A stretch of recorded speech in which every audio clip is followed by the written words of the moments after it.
Hi guys, so today I'm going to be talking to you guys about another article I found. It's called How to Study Smart, Not Hard.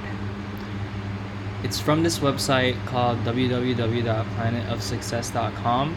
So what I'm going to be doing is going over the article and talking about some key points that are great takeaways. Since this is a study channel, I think this is a great topic to go over, and I think it will benefit a bunch of people in the long run. So I'll just read through it. Why is it that some students study really hard but aren't the best in their age group, or get only average grades?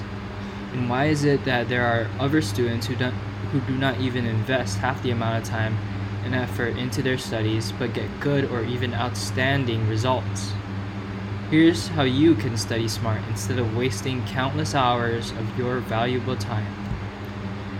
Also, be sure to have a look at how to get motivated to study, as motivation plays a crucial role in studying smart. Intelligence certainly plays a role, but the way you study can make or break your success.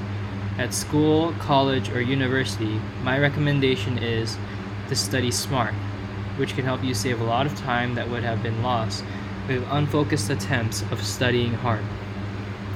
This article is, however, not intended as an excuse for students not to study at all. You will have to invest the proper amount of time for studying. There's no way around. But this article guides you on how to make the most out of the time you invest for studying. This article's goal is to enable you to reduce the unnecessary parts of your studies and to focus on the important.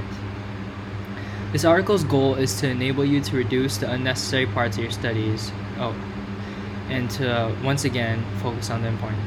They reiterated what they said there. So, whenever you study, strive to study in a smart way. When I started studying, I was shocked to see many of my fellow students rushing into the library only to leave with 7 or more books in their hands. That's what I call ambitious. Many of them had lent every single book of our professors had recommended, sometimes up to 4 different books per subject, inclusively the script for each subject. It became a massive amount of learning materials for them. For a very short time, I was a little frightened by their eagerness, but I held on to the decision of keeping my focus on the important. I kept it simple, lent 2 books I really needed, and in the end, I got the same and often better results in the examinations than the overachiever crowd. How did I do it? I studied smart and only periodically hard. How to study smart, not hard, and how to avoid studying for so long. This article is partitioned into 3 parts. Part A, preparation, and Part B, mindset, focus. Focus on the organization of information that makes it easier for you to recall. Part C is the main part of the concept of studying smart. Okay, I'm going into Part A, preparation. Get a study game plan. Number 1. You want to study smart, right? Hence, it makes sense not to approach your work in an unfocused, undirected way. Don't dive headfirst into the topic. That's the way that would actually cost you a lot of time. Instead, create a study game plan where you first specify the day you begin to prepare for your exams. Then create a daily schedule of tasks you want to accomplish during exam preparation. Then create a detailed to-do list. Keep a close eye on what is really important. Next, enumerate the books you need to read. Better, just the important sections you really need to know for the test. Itemize the various tasks and exercises you want to do for preparation. Depending on the difficulty of your exams and how many weeks and months you have for studying, you can also categorize the weeks or months for preparation into different phases. From 1, basic refreshment of knowledge, 2, studying, revision, and exercise, to 3, intensive cracking down, social life on hold. This area here is the one a lot of people sacrifice, and it's very difficult for them to take.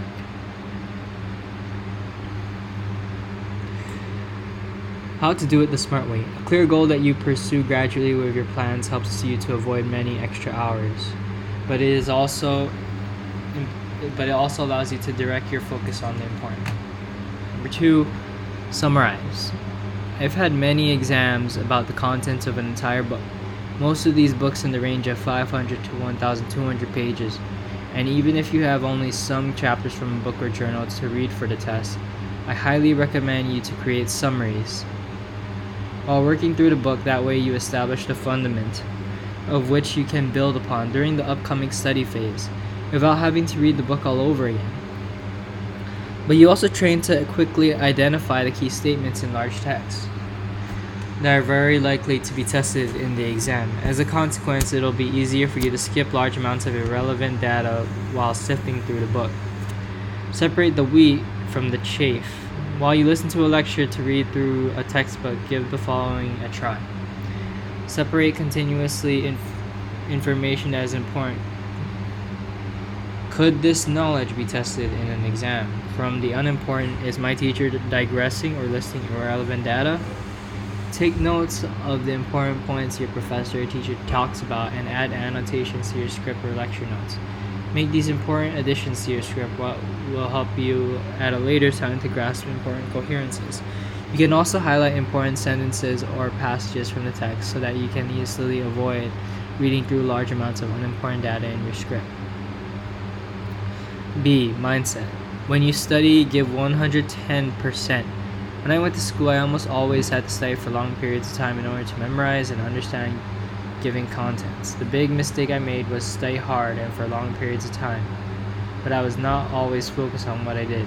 I got distracted by my mobile phone, the internet, TV, radio, telephone, friends, or any other amusement one can think of. Nowadays, when I study, I always give 110%. I reduce distractions to a minimum and I give my very best to avoid procrastination. I may have a time limit of 1 to 2 hours, but I want to make use of that time as much as possible. Therefore, I have even more leisure time.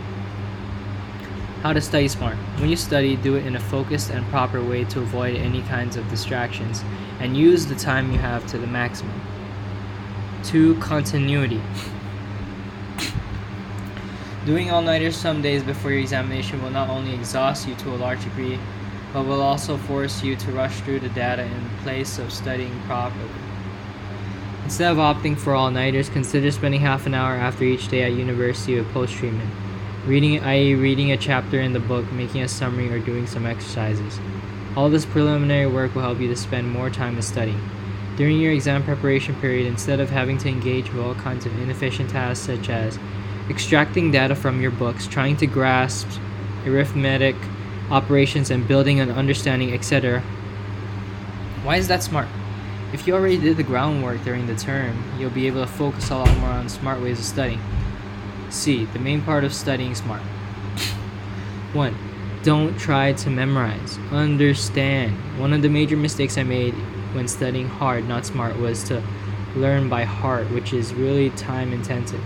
Rote memorization is fine and dandy if an upcoming exam requires you to reproduce what you have learned word for word, but the higher you rise in the educational system, the less important will it be to memorize and reproduce, as your understanding and the ability to draw consequences will be tested instead.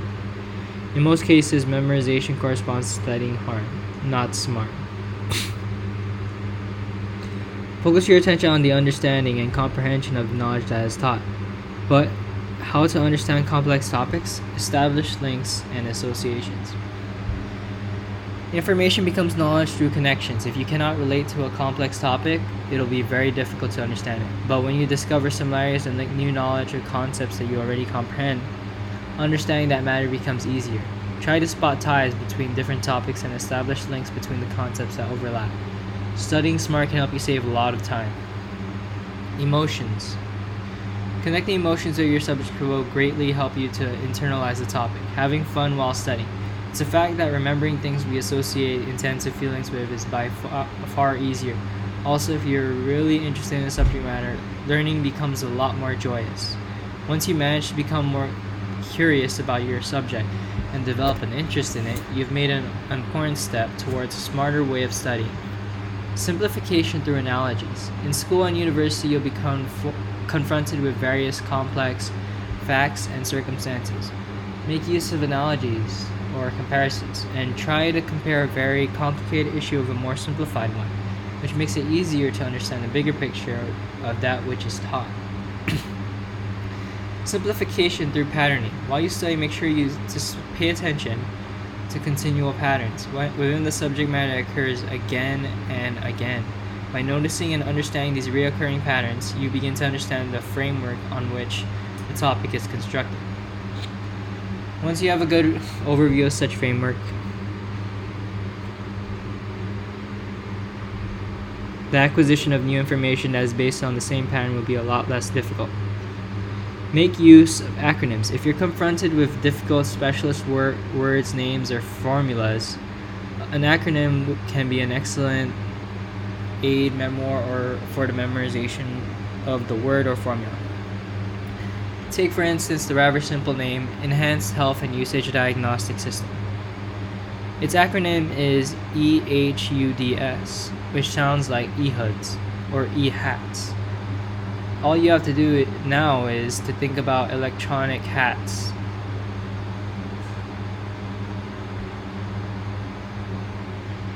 Electronic hats, that has a nice ring to it. And you'll most likely be able to come up with the acronym EHUDs, from which you can rebuild the original name. Keep the bigger picture in mind. Number 2, the constructing of a car can serve as an example of the learning process. Your professor supplies the know-how during his lecture, for instance, the detailed knowledge how an engine works. The textbook and other learning materials supply you with the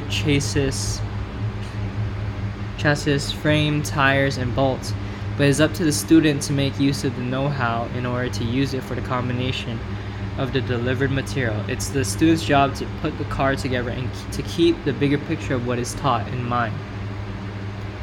If the student stubbornly tries to memorize the position of each part in the car, he or she will not be able to reconstruct the car from thousands of individual parts. Memorizing the different names of each part will not help either. Only by keeping in mind that the know-how and material are at one's disposal for creation of car, the student can effectively prepare for an upcoming test.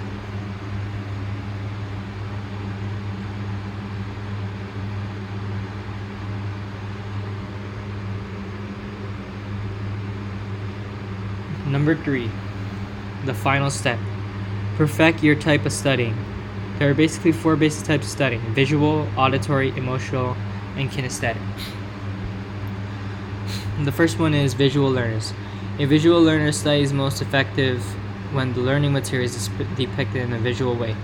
Example, in the form of charts, maps, or brainstorming. Number 2, auditory learners. An auditory learner studies most effectively by hearing the information, for instance, in a lecture or by recording their own words. Number 3, emotional learners. An emotional learner studies most effectively by associating feelings, emotions, and vivid images with the information. Number 4, kinesthetic learners. A kinesthetic learner studies most effective when the information can be experienced and felt, i.e. via learning by doing. In order to study in the smartest possible way, you need to discover which type of studying you prefer. Once you know what works best for you, align your process of learning to make the most out of it. Students that are mathematically talented put their notes into spreadsheets, graphs, and charts. Kinesthetic learners imagine learning material as vivid as possible. Linguistic learners discuss the material with others or record their voices while reading the subject out loud. These popular articles on studying might also be of interest to you. Thanks for watching, and I hope you realize your studying style.